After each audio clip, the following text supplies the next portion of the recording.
warp guides, remember? Warp, this is what sticks out at the end, okay? This is a west, goes across that one, okay? Is there a date on this one? Yes, 1837. It's 1253, which is 1837. So it's early. Well, it's what you would expect on an earlier piece. I mean, you notice was it here, you know, you see the west every 2 rows of knobs. You see the same thing on the back of those ones that are called B jars.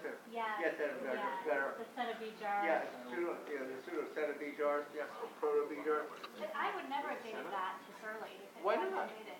It's got the early look about it, you know. Yeah, and it's huge. I mean, most of the I ones mean, you see are it's what you small. see as a those are the later pieces. They're Calais, yeah. I mean, it's a Calais piece. I mean, it's heavily repaired. You can feel the repair. I mean, it's got the spot repairs all over it. Feel like it has like a sport this piece.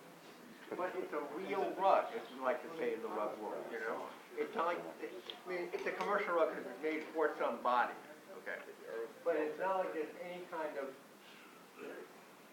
compromise made to other kinds of influences. I mean, they took this picture probably out of a Persian lithograph book, probably, you know. They took the Lion and the Sun, which is such a traditional Persian motif, beginning in the 18th century, you know.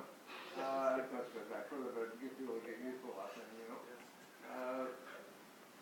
The Sun Maiden, by the way, has the name. You know that, don't you? Its name is Khorshid Khanum. Oh, no, no, The Sun Maiden, yeah.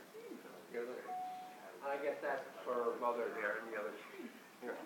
So, Mother Nature. you can see it's a Haradi pattern, which is this. It already exists. It's already starting to dissolve and break up, you know. Yes, we looked at the piece in the other room where the pattern is integral. But here it's always starting to break up and get kind of folky. So by the 1830s, it's already beginning to become like a folk kind of element rather than a workshop, which is where it started out, you know.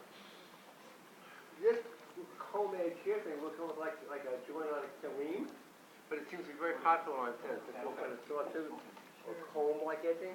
You see it a lot on centerpieces. They seem to like this kind of thing, and maybe connects to kind of kilims in some way, shape, or form. You know, maybe they took it over or whatever. But this is a neat rug. Now I don't know the border, by the way. Here, this border, okay. We can see it better on the end. It's called the Zanbaki border. What's it called? Zanbaki border.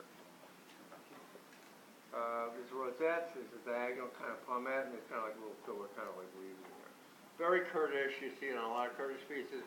You see it later also on some Faris pieces. And then it gets kind of taken over, gets used all over Persian. It appears first on Kurdish pieces, probably around 1800 or so. This border here is interesting because this border appears on, as you notice, it was a South Persian piece on a Hamste pieces, Yeah. on the yellow or Exactly. white background. This is again kind of one of these lingua franca Persian borders. No one knows exactly where it started, but it seems to move all over Iran in the 19th century, like to all different kinds of village rugs. You know, you don't see it on a town rug. You see it on village rugs in places that are like, hundreds of miles apart. You say, well, how do you get those borders? You know, yet there it is. You know. It's a fun rug. Bye. What is this? 12 to 15,000? 15 to 20. Okay, all right. Yeah, and there we've actually had some pretty good interest. Good, okay. Surprising. No, I You're think surprised. it's a. 5 cut and 2 and probably one.